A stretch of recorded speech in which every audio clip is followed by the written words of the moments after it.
Hello students. मैं हूं सचिन और आज का टॉपिक है कहानी लेखन। बिंदुओं या पॉइंट्स के आधार पर कहानी लिखने के कुछ नियम।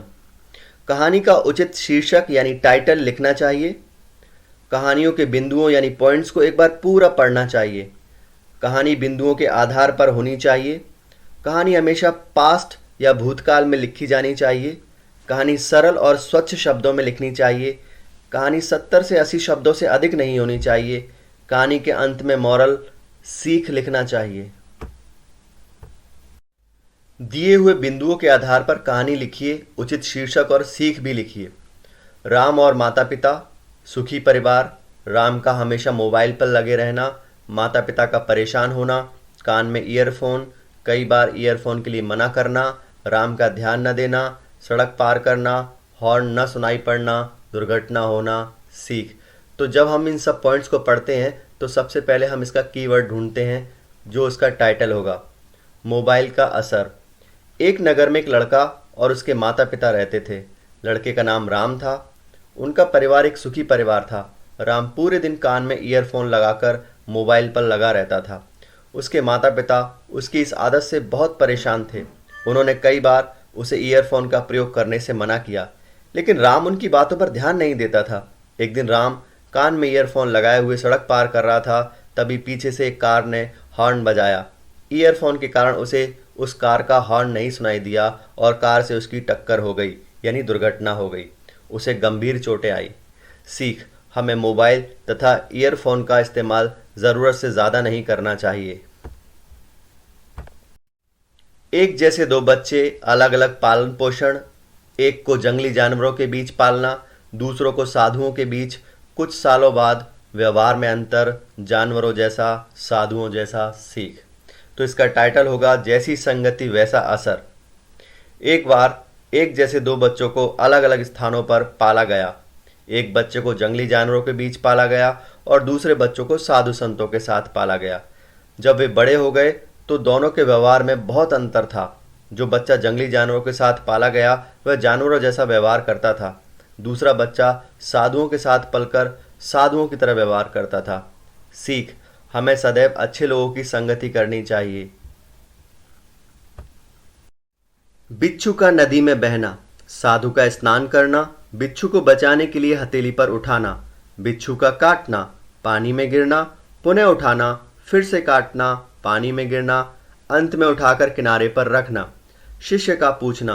बिच्छू का काम काटना, साधु का काम बचाना। सीख। तो इस कहानी का शीर्षक होगा साधु और बिच्छू। एक बार एक बिच्छू नदी में गिर गया और पानी के साथ बहने लगा।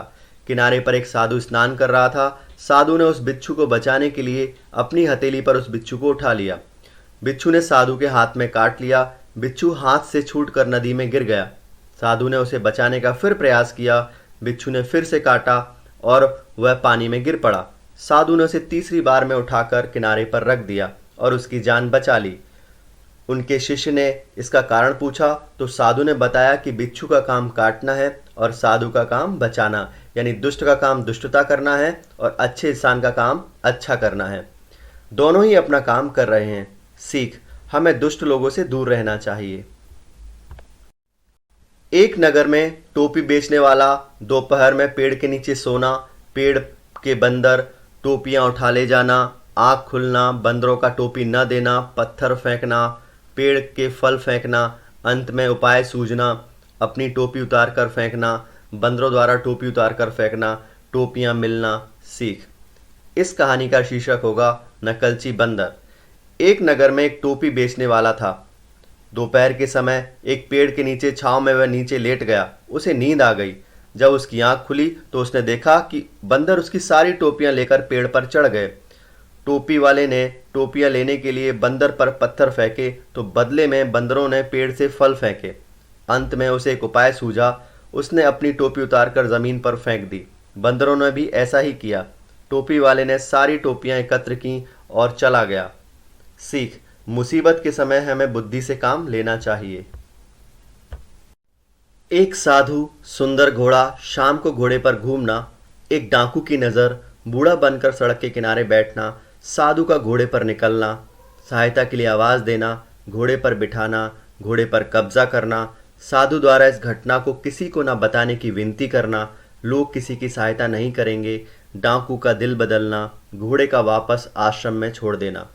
इस कहानी का शीर्षक होगा हार की जीत या साधु और डाकू। एक साधु था जिसके पास एक सुंदर घोड़ा था। वह रोज शाम को घोड़े पर सवार होकर घूमने जाया करता था। एक डाकू की उस घोड़े पर नजर थी। वह उसे लेना चाहता था। वह एक शाम बूढ़े का भेष बनाकर सड़क के किनारे बैठ गया। शाम को जब वह साधु अपने घोड़े पर निकला तो उस बूढ़े ने सहायता के लिए आवाज लगाई। साधु ने घोड़ा रोककर उसे अपने घोड़े पर बिठा लिया। थोड़ी ही देर में वह डाकू अपने असली रूप में आ गया। उसने साधु को धक्का देकर घोड़े पर कब्जा कर लिया। साधु ने उस जाते हुए डाकू को आवाज लगाकर कहा कि इस घटना को किसी को मत बताना, नहीं तो कोई किसी गरीब पर भरोसा नहीं करेगा, कोई किसी की सहायता नहीं करेगा। यह सुनकर डाकू को अपनी गलती का एहसास हुआ और उसका दिल बदल गया। वह रात में जाकर उस घोड़े को आश्रम में छोड़ आया। सीख: हमें अनजान लोगों पर भरोसा नहीं करना चाहिए। अगर आपको ये कहानियाँ पसंद आई हो तो मेरा वीडियो शेयर कीजिए, लाइक कीजिए और सब्सक्राइब कीजिए। Thank you.